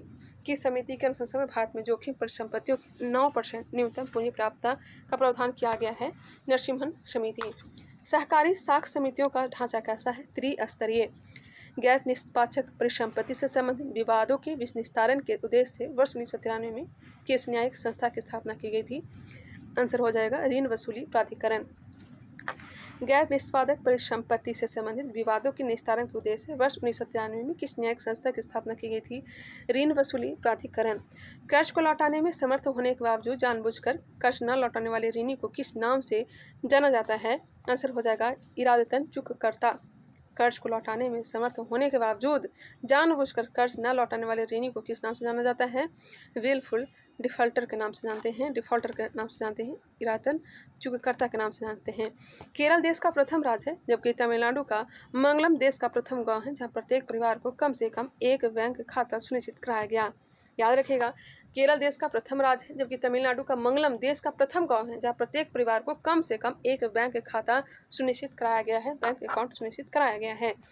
भारतीय रिजर्व बैंक किन परिसंपत्तियों के बदले में मुद्रा निर्गमन करता है? आंसर हो जाएगा स्वर्ण, विदेशी प्रतिभूति तथा भारत सरकार की प्रतिभूति के बदले में।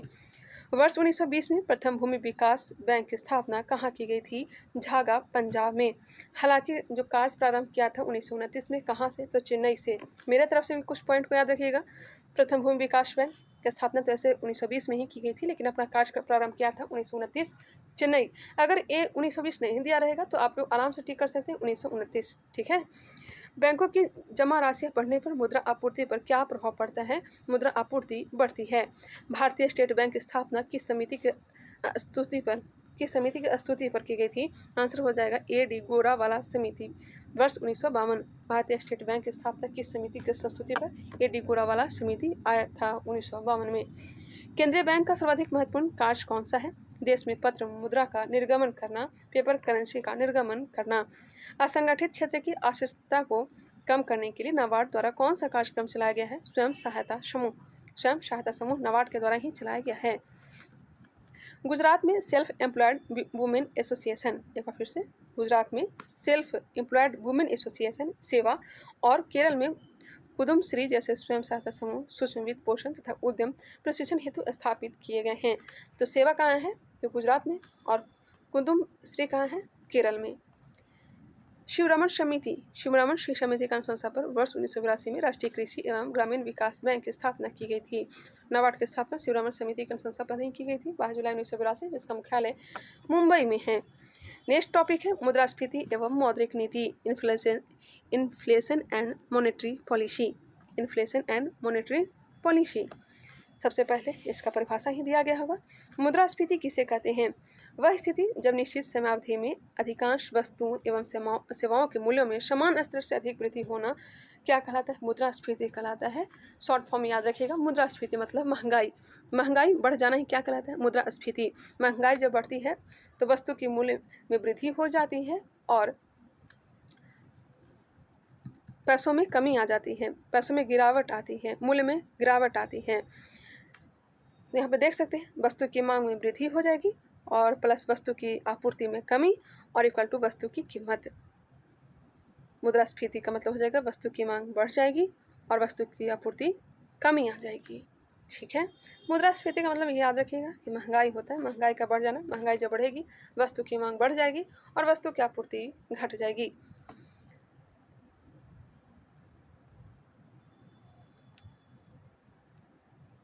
भारत में मुद्रास्फीति दर की माप किस आधार पर की जाती है? उपभोक्ता मूल्य सूचकांक, थोक मूल्य सूचकांक तथा श्रमिकों के जीवन निर्वाह सूचकांक के आधार पर। औद्योगिक कर्मकारों के लिए उपभोक्ता कीमत सूचकांक कौन जारी करता है? श्रम ब्यूरो जारी करता है। औद्योगिक उत्पाद सूचकांक का आधार वर्ष क्या है? अभी आधार वर्ष 2011-12 ही रखा गया है।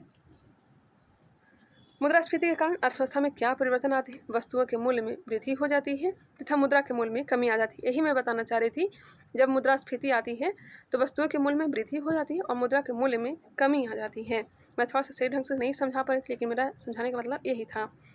फिलिप्स वक्र क्या दर्शाता है? फिलिप्स वक्र मुद्रास्फीति एवं बेरोजगारी दर के मध्य संबंध को अप्रैल 2014 से पहले थोक मूल्य सूचकांक भारतीय रिजर्व बैंक द्वारा भारतीय मौद्रिक नीतियों का निर्धारण मानक था। उर्जित पटेल समिति के सिफारिशों के पश्चात इसे बदलकर उपभोक्ता मूल्य सूचकांक कर दिया गया है। अप्रैल 2014 से पहले थोक मूल्य सूचकांक भारतीय रिजर्व बैंक द्वारा भारतीय मौद्रिक नीतियों का निर्धारण मानक था। उर्जित पटेल समिति की सिफारिशों के पश्चात इसे बदलकर उपभोक्ता मूल्य सूचकांक कर दिया गया है। वाणिज्य बैंक सरकार को किस माध्यम से उधार देता है? सावधिक तरलता अनुपात के माध्यम से। भारत में व्यापारिक बैंकों की देनदारियों में सबसे महत्वपूर्ण अंश किसका है? सावधि जमा का। भारत में व्यापारिक बैंकों की देनदारियों में सबसे महत्वपूर्ण अंश किसका है? सावधि जमा का, फिक्स्ड डिपॉजिट्स का। यहाँ पे आप लोग देखना चाहें तो देख सकते हैं 2004-05 में वस्तु की संख्या भ्रांश क्या रही थी। बाकी आगे बढ़ते हैं। वह स्थिति जब मुद्रास्फीति एवं मुद्रा संकुचन की अवस्था साथ साथ उपस्थित हो उसे क्या कहते हैं? मुद्रास्फीति एवं मुद्रा संकुचन की अवस्था साथ साथ उपस्थित हो उसे कहेंगे शक्यूफ्लेशन। शक्यूफ्लेशन कहेंगे। मुद्रास्फीति एवं मंदी की एक साथ उपस्थिति क्या दर्शाती है? तो गतिहीन स्फीति कहलाती है, स्टैगफ्लेशन कहलाता है। मुद्रास्फीति एवं मंदी दोनों साथ साथ में हो तो गतिहीन स्फीति या फिर स्टैगफ्लेशन कहते हैं। ऋण की सीमाओं में परिवर्तन करना शाख नियंत्रण की किस नीति के प्रयोग द्वारा संभव है? ऋण की सीमाओं में परिवर्तन करना शाख नियंत्रण की किस रीति के प्रयोग द्वारा संभव है? गुणात्मक शाख नियंत्रण। अस्फीति के कारण बाजार में क्या प्रभाव पड़ता है? अस्फीति के कारण बाजार पर क्या प्रभाव पड़ता है? वस्तुएं एवं सेवाओं के समान कीमत स्तर में सतत गिरावट। भारत सरकार द्वारा प्रत्येक 5 वर्ष में एक बार मुद्रास्फीति लक्ष्य निर्धारित करने का प्रावधान किया गया है। इस लक्ष्य के तहत 5 अगस्त 2016 से 31 मार्च 2021 तक की अवधि के लिए 4% उपभोक्ता मूल्य सूचकांक निर्धारित किया गया है, जिसमें ±2% का आधार अधिकतम 6% और न्यूनतम 2% का उतार चढ़ाव हो सकता है। ±2% का अर्थात मतलब अधिकतम 6% और न्यूनतम 2% का उतार चढ़ाव हो सकता है। मुद्रास्फीति के इस लक्ष्य को भारतीय रिजर्व बैंक अधिनियम 1934 के अंतर्गत 1 अप्रैल 2021 से 31 मार्च 2026 तक की अवधि के लिए पिछले 5 वर्षों के समान स्तर पर रखा गया है। अस्थायी मुद्रास्फीति की गणना में शामिल नहीं किया जाता है। अस्थायी मुद्रास्फीति कोर इन्फ्लेशन की गणना में शामिल नहीं किया जाता। खाद्य पदार्थ तथा ईंधन घटकों को शामिल नहीं करते हैं। मौद्रिक नीतियों की समीक्षा कितने अंतराल पर की जाती है? मौद्रिक नीतियों की समीक्षा कितने अंतराल पर की जाती है? प्रत्येक 2 माह के अंतराल पर। नगद आरक्षित अनुपात, कैश रिजर्व रेशियो CRR और खुला बाजार कार्रवाई साधन है मौद्रिक नीति का। मौद्रिक नीति का निर्माण भारत में किसके द्वारा किया जाता है? भारतीय रिजर्व बैंक के द्वारा। मौद्रिक नीति का निर्माण भारत में किसके द्वारा? भारतीय रिजर्व बैंक के द्वारा किया जाता है। रेपो रेट का नियमन कौन करता है? भारतीय रिजर्व बैंक। रेपो रेट का नियमन भारतीय रिजर्व बैंक के द्वारा किया जाता है। भारतीय रिजर्व बैंक के पास विभिन्न व्यावसायिक बैंकों की कुल जमा एवं आरक्षित राशि का निर्धारण माह क्या कहलाता है? नगद आरक्षित अनुपात कहलाता है। भारतीय रिजर्व बैंक के पास विभिन्न व्यावसायिक बैंकों की कुल जमा एवं आरक्षित राशि का निर्धारित भाग का क्या कहलाता है? नगद आरक्षित अनुपात कहलाता है, CRR कहलाता है। जब भारतीय रिजर्व बैंक नगद आरक्षित अनुपात में वृद्धि की घोषणा करता है तो इसका क्या तात्पर्य है? वाणिज्य बैंकों के पास उधार देने के लिए मुद्रा की कमी होगी। वह ऋण पत्र जिसके धन वापसी की समय सीमा निश्चित हो उसे क्या कहा जाता है? शोधनीय ऋण पत्र कहा जाता है। हेलीकॉप्टर मुद्रा की अवधारणा का प्रतिपादन सर्वप्रथम अमेरिकी अर्थशास्त्री मिल्टन फ्रीडमैन ने किया था। हेलीकॉप्टर मुद्रा का अवधारणा का प्रतिपादन किसने किया था? अमेरिकी अर्थशास्त्री थे मिल्टन फ्रीडमैन। नेक्स्ट क्वेश्चन है, राज्य भविष्य निधि के अंतर्गत सरकार जो प्राप्त मुद्रा किस कोष में जमा किया जाता है? राज्य भविष्य निधि के अंतर्गत सरकार जो प्राप्त मुद्रा किस कोष में जमा किया जाता है? सार्वजनिक लेखा निधि में। भारत में मुद्रास्फीति मापन की सबसे लोकप्रिय माप क्या है? उपभोक्ता मूल्य सूचकांक। यदि किसी अर्थव्यवस्था में वस्तुएं एवं सेवाओं की मांग की अपेक्षा आपूर्ति अधिक हो जाए तो इनकी कीमतों में गिरावट आती है, जिसे मुद्रा संकुचन कहा जाता है। यदि किसी अर्थव्यवस्था में वस्तुएं एवं सेवाओं की मांग की अपेक्षा आपूर्ति अधिक हो जाए तो इनकी कीमतों में गिरावट आती है, जिसे मुद्रा संकुचन कहा जाता है। ऑपरेशन ट्विस्ट इसके द्वारा प्रारंभ किया गया है। ऑपरेशन ट्विस्ट यह प्रारंभ किया गया है रिजर्व बैंक के द्वारा। अनुसूचित वाणिज्यिक बैंक किसानों एवं ग्राहकों को जिस दर पर ऋण देते हैं उसे क्या कहते हैं? आधार दर कहते हैं, बेस रेट कहते हैं। उपभोक्ता मूल्य सूचकांक की गणना किस आधार पर की जाती है? वस्तुएं एवं सेवाओं दोनों की कीमतों के आधार पर। भारत में कर्मचारियों के महंगाई भत्ते के निर्धारण का आधार क्या है? महंगाई भत्ते का निर्धारण का आधार हो जाएगा उपभोक्ता कीमत सूचकांक CPI। उपभोक्ता मूल्य सूचकांक किसके द्वारा संकलित किया जाता है? केंद्रीय सांख्यिकी संगठन के द्वारा। किस समिति की अनुशंसा पर थोक मूल्य सूचकांक आधार वर्ष 2005 से बदलकर 2011-12 किया गया था? सौमित्र चौधरी समिति के आधार पर, माफ करिएगा, किसके अनुशंसा पर? सौमित्र चौधरी समिति। एक बार फिर से, किस समिति के अनुशंसा पर थोक मूल्य सूचकांक का आधार वर्ष 2004-5 से बदलकर 2011-12 किया गया था? सौमित्र चौधरी समिति के अनुशंसा पर। क्लियर। वस्तुओं की थोक कीमत सूचकांक श्रेणी को संशोधित करने हेतु कार्यकारी समूह का अध्यक्ष किसे बनाया गया था? अभिजीत सेन को। अभिजीत सेन। विदेशी वाणिज्यिक उधारी को कौन विनियमित करता है? RBI। भारतीय रिजर्व बैंक द्वारा बैंक दर कम करने का परिणाम क्या होता है? बैंक दर अगर कम कर दिया जाता है तो बाजार की तरलता बढ़ जाती है। बाजार की तरलता बढ़ जाती है। कमी करने पर बढ़ जाएगा और बैंक दर बढ़ा देने पर बाजार की तरलता में कमी आती है। अपोजिट हो। भारतीय रिजर्व बैंक ने आधारित ऋण प्रणाली को समाप्त कर वर्ष 2016 में सीमांत निधि लागत पर आधारित ऋण दर को लागू किया था। भारतीय रिजर्व बैंक ने बेस रेट आधारित ऋण प्रणाली को समाप्त करके वर्ष 2016 में सीमांत निधि लागत पर आधारित ऋण दर को लागू किया था। नेक्स्ट क्वेश्चन पे आ जाइए। भारतीय रिजर्व बैंक के पास विभिन्न व्यावसायिक बैंकों की कुल जमा एवं आरक्षित राशि का निर्धारित भाग कहलाता है। इसे कहेंगे नगद आरक्षित अनुपात।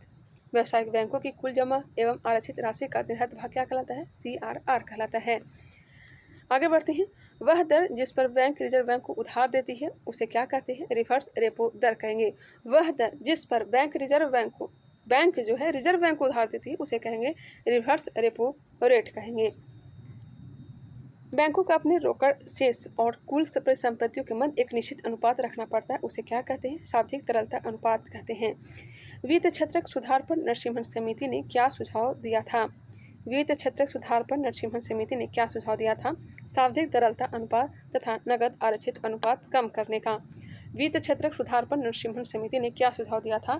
शाब्दिक तरलता अनुपात तथा नगद आरक्षित अनुपात कम करने का। ठीक है, आगे बढ़ते हैं। 12:25 हो रहा है रात का। मैं कोशिश करूँ इसे कंप्लीट मैं करवा ही दूँ। चलिए आगे बढ़ते हैं। दिन में टाइम नहीं मिल पाता है लाइब्रेरी जाने के कारण से। चलिए आगे बढ़ते हैं, क्वेश्चन पे आते हैं। भारतीय रिजर्व बैंक द्वारा CRR में वृद्धि से क्या प्रभाव पड़ता है? बैंकिंग तरलता में कमी आती है। मौद्रिक तरलता में कमी आती है। मौद्रिक नीति समिति का अध्यक्ष कौन होता है? रिजर्व बैंक का गवर्नर। मौद्रिक नीति समिति का अध्यक्ष कौन होता है? रिजर्व बैंक का गवर्नर होता है। मौद्रिक नीति समिति के 6 सदस्यों में से 3 सदस्य RBI के प्रतिनिधि होते हैं तथा 3 सदस्यों की नियुक्ति केंद्र सरकार द्वारा की जाती है। तो याद रखिएगा, मौद्रिक नीति समिति में टोटल सदस्यों की संख्या 6 है, जिसमें 3 सदस्य RBI के प्रतिनिधि और 3 जो होते हैं केंद्र सरकार के द्वारा नियुक्त किए गए सदस्य होते हैं। वे ऋण जिसके ब्याज की दर परिवर्तनशील होती है उन्हें क्या कहते हैं? इसे कहेंगे फ्लोटिंग दर ऋण। वे ऋण जिसके ब्याज की दर परिवर्तनशील होती है उसे क्या कहेंगे? फ्लोटिंग दर ऋण। मुद्रास्फीति एवं मुद्रा संकुचन के प्रभाव क्या हैं? मुद्रास्फीति एवं मुद्रा संकुचन के प्रभाव, यहाँ पर वर्ग दिया गया है। उत्पादक मुद्रास्फीति में लाभ होगा, उत्पादक को मुद्रास्फीति में लाभ होगा, मुद्रा संकुचन में हानि होगी। उपभोक्ता को मुद्रास्फीति होने पर हानि होगी और मुद्रा संकुचन पर लाभ होगा। ऋणी को मुद्रास्फीति में लाभ और मुद्रा संकुचन में हानि। ऋणदाता को मुद्रास्फीति में हानि होगी और मुद्रा संकुचन को लाभ होगा। निर्यात अगर होता तो मुद्रास्फीति में कमी आएगी और मुद्रास्फीति में वृद्धि होगी। आयात में मुद्रास्फीति वृद्धि, मुद्रा संकुचन में कमी। सार्वजनिक बचत में मुद्रास्फीति में कमी हो जाएगी, मुद्रा संकुचन में वृद्धि। सार्वजनिक व्यय की अगर बात की जाए, सार्वजनिक व्यय, इसमें मुद्रा संकुचन में कमी आएगी और मुद्रास्फीति में वृद्धि आएगी। स्थिर आय समूह में मुद्रास्फीति में हानि और मुद्रा संकुचन में लाभ होगा। परिवर्तनशील आय समूह को मुद्रास्फीति में लाभ और मुद्रा संकुचन में हानि। व्यापारी वर्ग को मुद्रा संकुचन में हानि होगा जबकि मुद्रास्फीति में लाभ होगा। पेंशन भोगी वर्ग को मुद्रास्फीति महंगाई बढ़ने पर हानि होगी जबकि मुद्रा संकुचन होने पर लाभ होगा। एक बार फिर से इसे आप लोग देख लीजिएगा, माइंड में रिकॉल कर लीजिएगा। कभी कभी यहाँ से भी क्वेश्चन पूछा जाता है कि मुद्रास्फीति होने पर किसको लाभ होगा किसको हानि होगा। ठीक है जी, आगे बढ़ते हैं। नेक्स्ट है CRR और SLR को संयुक्त रूप से आरक्षी अनुपात अथवा RBI का नीतिगत अनुपात कहा जाता है। CRR तथा SLR को संयुक्त रूप से आरक्षी अनुपात अथवा RBI का नीतिगत अनुपात कहा जाता है। नेक्स्ट टॉपिक पे आते हैं, भारतीय वित्तीय बाजार, Indian financial market. I hope video पसंद आ रहा होगा, आप लोग को बोरिंग आप लोग नहीं हो रहे होंगे। तो चलिए आगे बढ़ते हैं, इसे भी कंप्लीट करते हैं। ऐसी संस्थागत व्यवस्था जिसमें क्रेता एवं विक्रेता नियमित रूप से वित्त का विनिमय करते हैं, वित्तीय बाजार कहलाती है। ऐसी संस्थागत व्यवस्था जिसमें क्रेता एवं विक्रेता नियमित रूप से वित्त का विनिमय करते हैं, वित्तीय बाजार कहलाते हैं। इसके अंतर्गत मुद्रा बाजार, पूंजी बाजार, वायदा बाजार तथा विदेशी विनिमय बाजार इत्यादि आते हैं। मुद्रा बाजार से लिए जाने वाले ऋणों की परिपक्वता अवधि कितनी होती है? अल्पकालिक होती है, 1 वर्ष से कम की अवधि होती है। विश्व में कॉल मनी मार्केट का सबसे बड़ा केंद्र किस बाजार को माना जाता है? लंदन मनी मार्केट को। औद्योगिक प्रतिभूतियों के अंतर्गत किसे शामिल किया जाता है? औद्योगिक प्रतिभूतियों के अंतर्गत किसे शामिल किया जाता है? शेयर और डिवेंचर। सर्वप्रथम किस एक्सचेंज ने विदेशी मुद्रा का वायदा कारोबार शुरू किया था? राष्ट्रीय स्टॉक एक्सचेंज, वर्ष 2008 में। पूंजी बाजार से प्राप्त ऋण कितनी अवधि के होते हैं? दीर्घकालिक होते हैं, 1 वर्ष से अधिक। व्यय प्रतिभूतियां जिनकी परिपक्वता अवधि 365 दिन से अधिक हो क्या कहलाती है? बॉन्ड कहलाती है। प्रारंभिक सार्वजनिक प्रस्ताव के माध्यम से विश्व में सार्वजनिक पूंजी जुटाने वाली कंपनी कौन सी है? Saudi Aramco. बुलिश और बियरिश अवधारणा किससे संबंधित है? बुलिश और बियरिश अवधारणा शेयर बाजार से। Amsterdam stock exchange, Amsterdam stock exchange विश्व का प्रथम स्टॉक एक्सचेंज था जिसकी स्थापना वर्ष 1602 में हॉलैंड में किया गया था, वर्तमान नीदरलैंड में किया गया था। सुपर बाजार से क्या तात्पर्य है? सुपर बाजार खुदरा विक्रय संगठन। मानव पूंजी में बढ़ता हुआ विनियोग क्या अग्रसरित करता है? कुशलता में विकास। गिल्ड एंड बाजार किससे संबंधित है? सरकारी प्रतिभूतियों के बाजार से। बाजार का औद्योगिक वित्त निगम किस रूप में कार्य करता है? भारत का औद्योगिक वित्त निगम किस रूप में कार्य करता है? विकास बैंक के रूप में। थोड़ा इजी था इसलिए मैंने फास्ट करवा दिया, बट कोई नहीं। बाजार अर्थव्यवस्था का प्रबल समर्थन किसने किया था? बाजार अर्थव्यवस्था का प्रबल समर्थन एडम स्मिथ, रिकार्डो जे के गलब्रेथ ने। रिकार्डो जे के गलब्रेथ ने। बाजार एक आर्थिक प्रकृति है, यह किस ओर रुझान उत्पन्न करती है? उपभोक्तावाद की ओर। बाजार एक आर्थिक प्रकृति या किस ओर रुझान उत्पन्न करती है? उपभोक्तावाद की ओर। कोई बाजार क्रेता बाजार कब कहलाता है? जब मांग से पूर्ति अधिक होती है। कोई बाजार क्रेता बाजार कब कहलाता है? जब मांग से पूर्ति अधिक होती है। किसी अर्थव्यवस्था में यदि बाजार की दर को घटाया जाता है तो इसका क्या प्रभाव होगा? किसी अर्थव्यवस्था में यदि बाजार की दर को घटाया जाता है तो इसका क्या प्रभाव होगा? अर्थव्यवस्था में निवेश व्यय को बढ़ाएगा। कंपनी के डिवेंचर धारक किसे कहा जाता है? कंपनी के डिवेंचर धारक लेनदारों को कहा जाता है। भारत में विनिवेश आयोग के प्रथम अध्यक्ष कौन थे? GV रामकृष्ण। भारत के विनिवेश आयोग के प्रथम अध्यक्ष GV रामकृष्ण थे। ऐसे लोग जो द्वितीयक बाजार की अपेक्षा प्राथमिक बाजार में निवेश करना पसंद करते हैं उसे स्टैक कहते हैं। ऐसे लोग जो द्वितीयक बाजार की अपेक्षा प्राथमिक बाजार में निवेश करना पसंद करते हैं उसे स्टैक कहते हैं। भारतीय अर्थव्यवस्था के संदर्भ में खुला बाजार प्रचलन में क्या आशय है? भारतीय अर्थव्यवस्था के संदर्भ में खुला बाजार प्रचलन से क्या आशय है? RBI द्वारा सरकारी प्रतिभूतियों के क्रय और विक्रय से। मुद्रा बाजार का नियमन व नियंत्रण किसके द्वारा किया जाता है? भारतीय रिजर्व बैंक के द्वारा। भारत सरकार द्वारा वर्ष 1993 में रंगराजन समिति की नियुक्ति किस लिए की गई थी? रंगराजन समिति की नियुक्ति की गई थी पूंजी विनिवेश के लिए। S&P 500 किससे संबंधित है?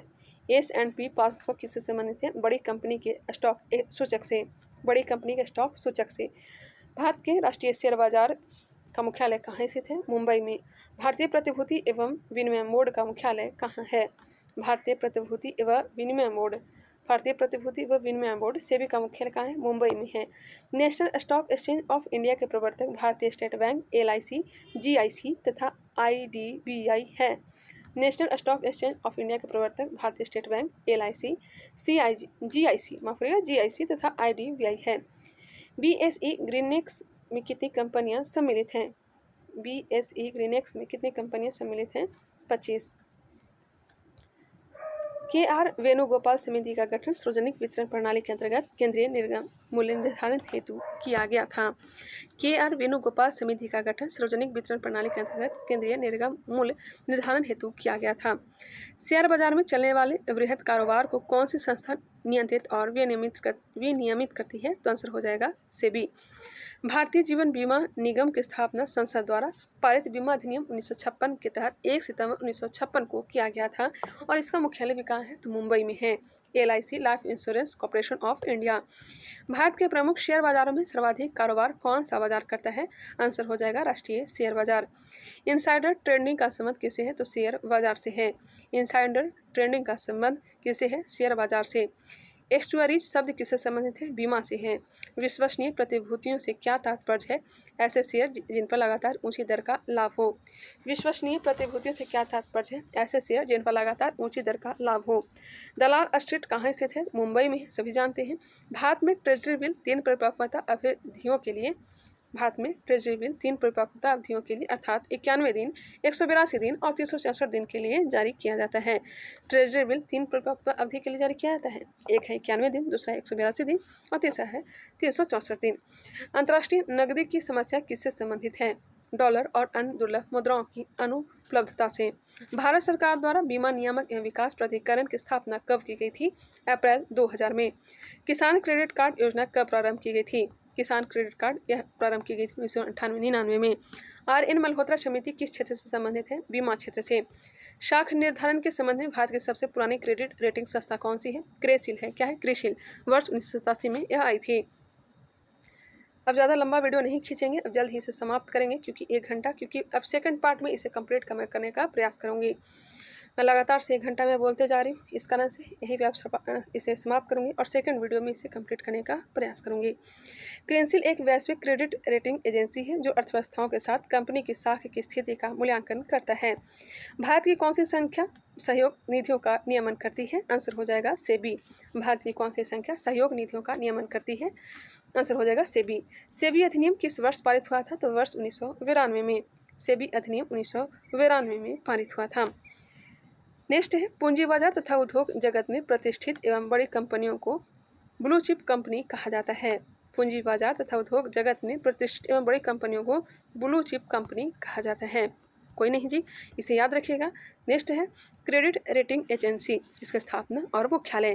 क्रेडिट रेटिंग एजेंसी पहला है स्टैंडर्ड एंड पुअर्स, इसकी स्थापना 1860 तथा 1941 में इसका पुनर्संगठन किया गया था और इसका मुख्यालय न्यूयॉर्क में ही है। मुंडीज का गठन किया गया था 1909 में और इसका भी मुख्यालय न्यूयॉर्क अमेरिका में। फीच का गठन किया गया था 1914 में। 1914 में इसकी स्थापना किया गया था। न्यूयॉर्क एवं लंदन में इसका मुख्यालय है। इसे तीनों पॉइंट को आप लोग याद रखिएगा, प्रैक्टिस शीट में यह पूछा भी गया है। कौन सी एकमात्र विदेशी कंपनी जो भारत में भारतीय डिपॉजिटरी के रूप में सूचीबद्ध है? Standard chartered bank. कौन सी एकमात्र विदेशी कंपनी जो भारत में भारतीय डिपॉजिटरी रसीद के रूप में सूचीबद्ध है? IDR के रूप में सूचीबद्ध है standard chartered bank SCB। Bombay stock exchange का संवेदी सूचकांक क्या कहलाता है? सेंसेक्स कहलाता है। क्या कहलाता है? सेंसेक्स कहलाता है। लंदन मनी मार्केट द्वारा labour London inter bank offer rate, London inter bank offer rate कब समाप्त कर दिया गया? लाइबर को कब समाप्त कर दिया गया? लंदन मनी मार्केट द्वारा लाइबोर को कब समाप्त कर दिया गया? वर्ष 2021 में। लाइबोर को समाप्त कर इसके स्थान पर मुख्यतः SOFR secured overnight financial rate का प्रयोग किया जा रहा है। लाइबोर को समाप्त करके क्या ला दिया गया है? लाइबोर को समाप्त करके, माफ़ करिएगा बोले में थोड़ा सा वो हो रही है, लाइबोर को समाप्त करके इसके स्थान पर SOFR लाया गया है और इसका फुल फॉर्म है secured overnight financial rate. Next है ISO 9001-2000 प्रमाण पत्र प्राप्त करने वाला भारत का पहला एवं विश्व का दूसरा स्टॉक एक्सचेंज कौन सा है? बॉम्बे स्टॉक एक्सचेंज है। भारत ने बीमा व्यवसाय के नियमन के लिए किसका गठन किया है? भारत सरकार ने बीमा व्यवस्था के नियमन के लिए किसका गठन किया है? तो बीमा नियामक एवं विकास प्राधिकरण IRDA का गठन किया है। IRDAI का गठन किस समिति की सिफारिश पर किया गया है? मल्होत्रा समिति की सिफारिश पर। भारतीय पूंजी बाजार घोटालों को पुनर्वित को रोकने के लिए भारत सरकार ने किसे नियामक शक्तियां सौंपी है? सेबी को सौंपी है। निक्की किससे संबंधित है? टोक्यो स्टॉक एक्सचेंज में अंश मूल्य सूचकांक से। निक्की किससे संबंधित है? टोक्यो स्टॉक एक्सचेंज में अंश मूल्य सूचकांक से। विश्व के प्रमुख संवेदी सूचकांक यहाँ पे दिए गए हैं, आप लोग चाहें तो देख सकते हैं। चलिए आगे बढ़ते हैं, चाहें तो इसका स्क्रीनशॉट ले लें। नेक्स्ट है कर संरचना, टैक्स स्ट्रक्चर, इसे भी कंप्लीट करवा देते हैं, बाकी अगले वाले वीडियो में और भी आगे का टॉपिक कंप्लीट मैं करवा दूंगी। तो चलिए स्टार्ट करते हैं। नागरिकों को विभिन्न प्रकार की सेवाएं एवं सुविधाएं प्रदान करने के बदले सरकार द्वारा नागरिकों से जो शुल्क लिया जाता है उसे टैक्स कहते हैं, कर कहते हैं। भारत में आयकर सर्वप्रथम कब लगाया गया था? भारत में सबसे पहले आयकर 24 जुलाई 1860 को। भारत में प्रत्येक वर्ष 24 जुलाई को आयकर दिवस मनाया जाता है, इनकम टैक्स डे मनाया जाता है। कब? 24 जुलाई को। सरकार की आय के 3 बड़े स्रोत कौन कौन से हैं? तो आयकर है, जिसमें 19%, वस्तु एवं सेवा कर 18% तथा निगम कर 17%। अंतरिम बजट 2024-25 के अनुसार सरकारी व्यय को नियंत्रित करने वाला मंत्रालय कौन सा है? सरकारी व्यय को नियंत्रित करने वाला मंत्रालय वित्त मंत्रालय है। कृषि आयकर सबसे पहले कहाँ और कब लगाया गया था? कृषि आयकर सबसे पहले बिहार में। कब? 1938 में। शराब पर उत्पाद कर किसके द्वारा लगाया जाता है? शराब पर उत्पाद कर राज्य सरकार के द्वारा। संशोधित मूल्य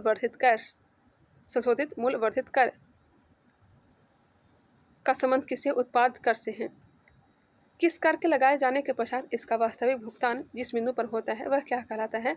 कराघात कहलाता है। किसी कर के लगाए जाने के पश्चात इसका वास्तविक भुगतान जिस बिंदु पर होता है वह क्या कहलाता है? कराघात कहलाता है, इम्पैक्ट ऑफ टैक्स कहलाता है। भारत में सबसे पहले मूल्य वर्धित कर, वैल्यू एडेड टैक्स लागू करने वाला राज्य कौन सा है? हरियाणा। हरियाणा। कब? 2005 में। भारत सरकार के बजट में न्यूनतम वैकल्पिक कर का समावेश कब किया गया था? वर्ष 1996-97 में। सरकार ने आर्थिक विकास, निवेश तथा रोजगार सृजन को बढ़ावा देने के उद्देश्य से सितंबर 2019 में कंपनियों के लिए निगम कर की दर 30% से घटाकर 22% कर दिया गया है। इसके अतिरिक्त इन कंपनियों को न्यूनतम वैकल्पिक कर से भी छूट दे दी गई है। एक बार फिर से सुनिएगा। सरकार ने आर्थिक विकास, निवेश तथा रोजगार सृजन को बढ़ावा देने के उद्देश्य से सितंबर 2019 में कंपनियों के लिए निगम कर की आधार दर 30% से घटाकर 22% कर दिया है। इसके अतिरिक्त इन कंपनियों को न्यूनतम वैकल्पिक कर से भी छूट दे दी गई है। संविधान के किस अनुच्छेद के अंतर्गत जीएसटी परिषद के गठन का प्रावधान किया गया है? अनुच्छेद 279A। वित्त आयोग किस प्रकार की संस्था है? अर्ध न्यायिक संस्था। वित्त आयोग किस प्रकार की संस्था है? अर्ध न्यायिक संस्था है। कृषि जोत कर का सुझाव किस समिति ने और कब दिया था? कृषि जोत कर का सुझाव KN राज समिति ने वर्ष 1972 में। पेमेंट ऑफ ग्रेच्युटी एक्ट 1972 के अनुसार ग्रेच्युटी भुगतान की अधिकतम सीमा कितनी होती है? 10 लाख रुपए। भारत में आयकर की शुरुआत किसने की थी? आयकर की शुरुआत, इनकम टैक्स की शुरुआत जेम्स विल्सन ने। वह कर जो क्रेता के लिए प्रत्यक्ष रूप से वस्तुओं के मूल्यों की वृद्धि नहीं करता क्या कहलाता है? आय कर कहलाता है। निगम कर किस पर लगाया जाता है? घरेलू एवं विदेशी दोनों कंपनियों पर। निगम कर घरेलू एवं विदेशी दोनों कंपनियों पर। अक्टूबर 2019 या उसके बाद स्थापित होने वाली तथा 31 मार्च 2023 से पहले उत्पादन शुरू करने वाली कंपनियों के लिए निगम कर की आधार दर 25% से घटाकर 15% कर दी गई है। बजट 2022-23 में इस अवधि को 1 वर्ष विस्तारित कर 31 मार्च 2024, अंतरिम बजट 2024-25 में 31 मार्च 2025 कर दिया गया है। आयात एवं निर्यात पर लगाए जाने वाले कर को किस नाम से जाना जाता है? सीमा कर के रूप में। आयकर अधिनियम की धारा 88 के अंतर्गत कर छूटों को समाप्त करने की अनुशंसा किस समिति ने की थी? आंसर हो जाएगा केलकर समिति। भारतीय राष्ट्रीय राजमार्ग प्राधिकरण के वित्त का प्रमुख स्रोत क्या है? उपकर है। किस विशेष उद्देश्य की पूर्ति के लिए कर आधार पर लगाया गया अन्य कर उपकर कहलाता है? किसी विशेष उद्देश्य की पूर्ति के लिए कर आधार पर लगाया गया अन्य कर उपकर कहलाता है। सेवा कर, बिक्री कर, उत्पाद शुल्क तथा सीमा शुल्क किस कर श्रेणी के अंतर्गत आते हैं? अप्रत्यक्ष कर के अंतर्गत। 15वें वित्त आयोग का अध्यक्ष किसे नियुक्त किया गया था? डॉक्टर NK सिंह को। 15वें वित्त आयोग के अध्यक्ष डॉक्टर NK सिंह। व्यक्तिगत रूप से तथा समाज के लिए हानिकारक वस्तुएं एवं सेवाओं पर लगाया जाने वाला कर क्या कहलाता है? शीन कर कहलाता है। धन शोधन क्या है? धन शोधन मनी लॉन्ड्रिंग क्या है? अवैध रूप से प्राप्त धन का परिवर्तन। जब आय में वृद्धि होने के साथ उस पर लगने वाले कर की दर में भी वृद्धि होती है तो उसे प्रगतिशील कर प्रणाली कहते हैं। जब आय में वृद्धि होने के साथ उस पर लगने वाले कर की दर में भी वृद्धि हो उसे क्या कहेंगे? प्रगतिशील कर प्रणाली कहेंगे। पहली बार सेवा कर किस वर्ष शुरू किया गया था? सेवा कर किस वर्ष? 1994-95 में। कर के ऊपर लगाया गया अतिरिक्त कर क्या कहलाता है? अधिभार कहलाता है। बजट 2023-24 में नई आयकर व्यवस्था के अंतर्गत कर छूट सीमा कितने रुपये करने की घोषणा की गई थी? 7 लाख। 15वें वित्त आयोग के अनुसार वितरण योग्य संसाधनों में राज्यों का हिस्सा कितने प्रतिशत है? 41% है। 15वें वित्त आयोग ने केंद्र और राज्यों के बीच कर की हिस्सेदारी को 41% बनाए रखने की सिफारिश की है। यह राशि वर्तमान वितरण पुल के 42% के स्तर के समान ही है। इसमें जम्मू कश्मीर राज्य के विभाजन के पश्चात नए केंद्र शासित प्रदेशों की स्थिति के मद्देनजर 1% का आवश्यक समायोजन भी किया है। आर्थिक मंदी के दौरान सरकार द्वारा कौन से कार्य किए जा सकते हैं? आर्थिक मंदी के दौरान सरकार द्वारा कौन से कार्य किए जा सकते हैं? कर दरों में कटौती करना तथा सरकारी व्यय को बढ़ाना। मूल्य वर्धित कर वैट लागू करने वाला अंतिम राज्य कौन है? उत्तर प्रदेश है। भारतीय जीएसटी मॉडल किस देश के उपभोक्ता वैट मॉडल पर आधारित है? आंसर हो जाएगा कनाडा। जीएसटी जो है कनाडा से ही लिया गया है। किस देश ने सबसे पहले जीएसटी लागू किया था? फ्रांस ने। कब? वर्ष 1954 में। फ्रांस ने लिया था, कनाडा से लिया अपना भारत ने। जीएसटी कब लगाया गया था? तो 1 जुलाई 2017 से। जीएसटी परिषद का अध्यक्ष केंद्रीय वित्त मंत्री होता है तथा केंद्रीय राज्य मंत्री एवं राज्यों के वित्त मंत्री या प्रतिनिधि जिन्हें नाम में राज्य शामिल करें सदस्य के रूप में शामिल होते हैं। तो जीएसटी परिषद का अध्यक्ष केंद्रीय वित्त मंत्री और इसके साथ ही साथ इसमें सदस्य के रूप में होते हैं केंद्रीय राज्य मंत्री तथा वित्त मंत्री या फिर उसके प्रतिनिधि। काले धन को सफ़ेद करने की प्रक्रिया क्या कहलाती है? मनी लॉन्ड्रिंग कहलाती है। काले धन को सफ़ेद, काला धन किसे कहेंगे? जिसमें जो आपके पास पैसा आ रहा है और आप सरकार को टैक्स नहीं दे रहे हैं, वो टैक्स को आप बचा ले रहे हैं, उसी को काला धन कहेंगे और उसी को बचाना क्या कहलाता है? मनी लॉन्ड्रिंग कहलाता है। वर्ष 2012 में मनी लॉन्ड्रिंग पर रोक लगाने के उद्देश्य से कौन सा नया टैक्स लाया गया? एंजल टैक्स लाया गया था। कौन सा नियम कर चोरी करने वाले की पहचान करता है? कौन सा नियम कर चोरी करने वालों की पहचान करता है? गार करता है। इसका फुल फॉर्म है जनरल एंटी अवेयरनेस रूल। लैफर वक्र क्या प्रदर्शित करता है? लैफर वक्र यह कर से राजस्व की प्राप्ति और कर की दर के मध्य संबंध को, कर से राजस्व की प्राप्ति और कर की दर के मध्य संबंध को। प्रत्यक्ष करों की प्रवृत्ति कैसी होती है? प्रगतिशील कर की। अप्रत्यक्ष कर किस प्रवृत्ति के होते हैं? प्रतिगामी प्रवृत्ति के। अप्रत्यक्ष कर प्रतिगामी प्रवृत्ति को होती है जबकि प्रत्यक्ष कर प्रगतिशील कर की। भारत में मूल्यवर्धित कर की समिति की अनुशंसा पर लागू किया गया था? असीम दास गुप्ता समिति। विवाद से विश्वास योजना किससे संबंधित है? विवाद से विश्वास योजना किससे संबंधित है? विवादित कर राशि का भुगतान करने से। भारत में प्रत्यक्ष एवं अप्रत्यक्ष कर में सुधार के लिए बनी समिति के अध्यक्ष RJ चलैया थे। Central board of direct taxes का गठन कब किया गया था? वर्ष 1963 में। स्टैम्प करारोपण का सिद्धांत किसने प्रतिपादित किया था?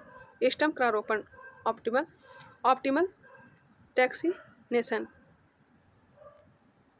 का सिद्धांत किसने प्रतिपादित किया था? रैमसे ने। अनुत्पादक कर किसे कहते हैं? अप्रत्यक्ष करों को अनुत्पादक कर कहते हैं। अनुत्पादक कर किसे कहेंगे? अप्रत्यक्ष कर को। वैट सिद्धांत का प्रतिपादन किसने किया था? F. वॉन सिमन्स ने वर्ष 1918 में। आय की वृद्धि के साथ कर की दर में वृद्धि होना किस प्रकार के करारोपण का विशिष्ट गुण है? प्रगतिशील करारोपण का। समय सामयिक कर की श्रेणी में कौन से कर आते हैं? उपकर एवं अधिमार। भारत में संपदा कर तथा संपत्ति व उपहार कर लगाने का सुझाव सर्वप्रथम किसने दिया था? प्रोफेसर केल्डार ने।